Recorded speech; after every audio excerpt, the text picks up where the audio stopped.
So I'd like to begin by asking a few questions. Who knows if they have a wireless smart meter on their home? Okay. And who has their smartphone in their pocket right now? Great. And who's read the fine print in your owner's manual that says that the smartphone should never be within about an inch of the body? So today, I'm going to speak to why we can no longer assume that our wireless technology is safe. Technology has allowed us many benefits. It's connected us to people and to places, and it's brought us convenience that few could have imagined just 10 years ago. It's also brought us tremendous economic benefits. If we can look at how technology has increased in our lives in just the last 8 years, it started with the iPhone, and then tablet computing, ubiquitous Wi-Fi, the smart meter and the smart home, and wearable tech, and now the Internet of Things. If we could imagine how this would look, it would actually look like this. This is an artist's rendition of what Wi-Fi in our public spaces looks like. We could actually hear what microwave radiation sounds like with a device like this. So if anybody would like to hear what their smartphone or their smartwatch sounds like, come and see me at the end, and I can show you. But how does this affect our bodies? That's the question I want to ask, because with this exponential rise in microwave radiation can have effects. And that's what scientists and medical doctors around the world are now saying, especially when it comes to children, because they're going to be affected by this their entire lives. But today I also want to share a few solutions. I want to give everyone here things that you can do in your own lives in order to reduce this type of exposure. So I actually got into this topic about 5 years ago. Before then, I was a young technology enthusiast. I always used my smartphone and Wi-Fi. I worked in Silicon Valley and have a master's degree in engineering. So if anyone had told me that wireless technology could have health effects, I would have thought they're crazy. So if you're thinking that right now, I can relate. But this all changed for me over the period of about 1 week. And I started to experience headaches, ringing in the ears, insomnia, and a fatigue and brain fog that I'd never experienced before. And I shared this with a colleague at work, and she said, you know, the exact same thing happened to her husband when a wireless smart meter was installed in their home. So I went home that evening, and I checked downstairs, and sure enough, we had a bank of wireless smart meters installed right below our bedroom in San Francisco. So this started me on a journey to learn as much about this topic as I possibly could. I now have a website about this, and I'm contacted by people all around the world every day who are experiencing the exact same things. It can be when they have a wireless smart meter installed, or a new Wi-Fi router, or even a cell tower placed across the street from their home. These are the common symptoms that people start to experience. This is actually from a published paper on the health effects of wireless smart meters. So, just here in the Bay Area, I'm in touch with dozens of people who've had their lives changed by this. Medical doctors, high school principals, teachers and students, IT professionals, and even entrepreneurs. These are people who had a normal life, and then over a short period of time, went to where they could no longer work, where they could no longer go to an office. Some of them actually have had to move out of their homes because they can't be in an environment which is normal now for most people. I've been in touch with people around the world who've become homeless because of this. There's many people that's actually happened to. And unfortunately, I know of people who've actually taken their lives because there's essentially no place they can go, and this is something that society does not yet recognize. My own life has been tremendously changed by this. After that first exposure to wireless smart meters, now I can no longer be in an environment with strong Wi-Fi for very long. So I can't go to my work the way I used to be able to. Most environments are now essentially toxic to me. So even finding a safe place to live has become very difficult. Imagine not being able to live in an apartment building where everyone has Wi-Fi, or to be able to live next to a cell tower. This is actually a proposed cell tower here in Berkeley. The residents have actually stopped it for now, but most churches and most schools now have cell towers on them. And so it exposes the people around them, and of course the students who go to those schools. This is a cell tower in San Francisco. That brown thimble on top of the telephone pole is a cell tower. And these are being placed every couple blocks. So you could have an amazing home, and then 1 week a company can come and put a cell tower right outside your window. So this is something that's happening throughout the Bay Area, and it's going to be happening throughout the United States. So it makes it so that people like myself have a hard time finding a place to live, but it also is ratcheting up the exposure of the entire population. So you might be asking, perhaps some people are being injured by this, but if you're not feeling it, it's probably not that big of a deal. And I think that's a very common experience. But it's not as simple as saying that just a few unfortunate people are being affected by this. Because what the science shows is that we're all affected on some level, whether we can feel it or not. And the reason is because essentially our bodies are electric. Every cell in our body communicates using tiny electric signals. It's how our nervous system operates.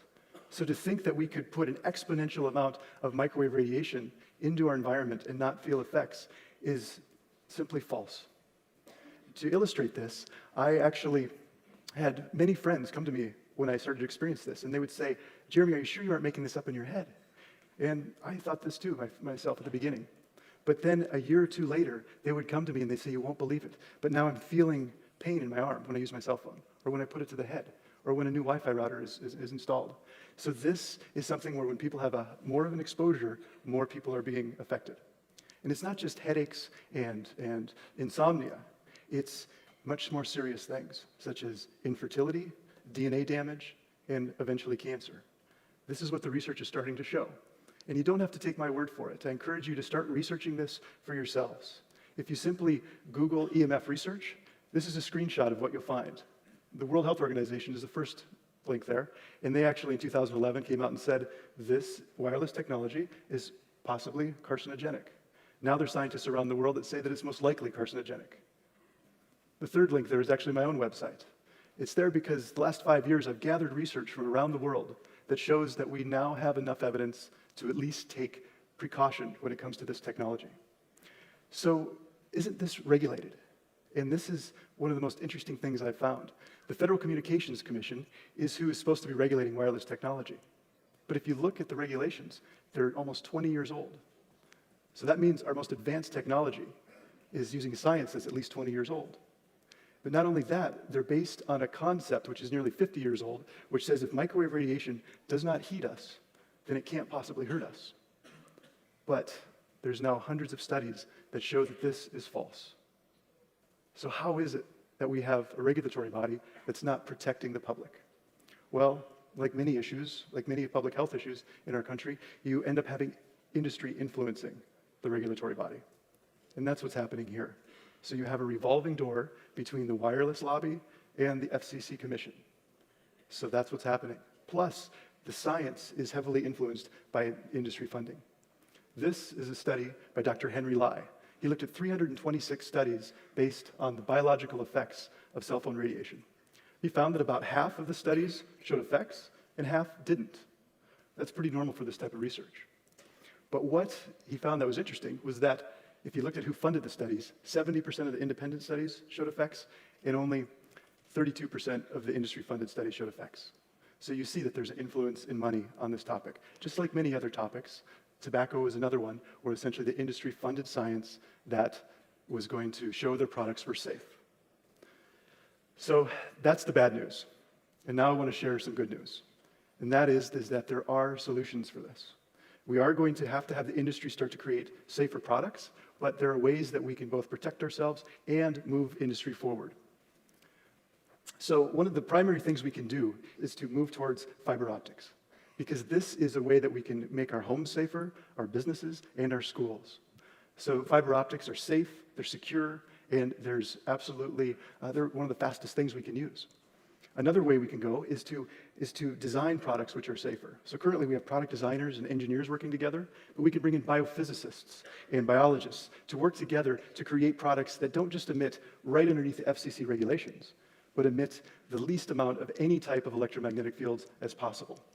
If smart meters had been designed to use either fiber optics or to emit just once or twice a day, rather than the 10,000 times they do emit, then I wouldn't be standing here today, and thousands upon thousands of people around the world would not have been injured by smart meters. So what are some things that all of us can do? This is one of the most important things, because everyone wants to know how to essentially protect themselves and their families. So the first thing is to make sure we use our cell phones wisely. I mentioned that you don't want to put the cell phone within about an inch of the body. The industry is telling us this now. So make sure you use speakerphone, get an air tube headset, and when it's on the body, make sure that you put it on airplane mode, when it's either in the pocket or sometimes in the bra. And when it comes to kids, we don't want to have kids use cell phones, but if they must, then please teach them how to use these wisely. We can wire our homes. Most people don't need Wi-Fi in their home. So move towards Ethernet, move towards fiber optics, and if you must have Wi-Fi, make sure you turn it off at night. You can get a simple timer so you don't even have to think about it. When it comes to kids, we want to reduce their exposures as much as possible. So if they use an iPad, put all of the data on the iPad and then turn the Wi-Fi off. In schools, I simply do not think we need to have Wi-Fi in schools because we're filling those classrooms with microwave radiation. We can have amazing technology, but it can be wired. And this is where I think we're going to have to go. When it comes to the smart meter and the smart home, I recommend you opt out. I've had wealthy, early adopting families contact me who went all in on the smart home, and they ended up getting sick within a few months. So this is something that affects families, and I just recommend that you don't go down this path because it's a technology we do not need. And one of the last things solutions I want to give today is to create a safe place to sleep, because this is one of the most important things, because this is when your body rejuvenates, and it's when you can make sure that everything's off. So turn off all your wireless devices, unplug things. If you have a baby monitor, I actually recommend that you turn that off, especially at night. I just do not recommend those for kids. And if you do these things, I know many people who've ended up sleeping better. They have a much clearer during the day, and their fatigue is much less. So this is something which I recommend everyone can do. So in conclusion, I want to say that this is a problem that we can solve. There's tremendous people around the world working on this right now. And I believe we're coming to a tipping point where enough people realize that this is an important topic and that there are solutions. So I recommend that you share this with the people who are closest to you. Because if enough people wake up to this issue, then industry will start creating safe technology. And once they do that, our entire society can move towards a healthier future. Thank you.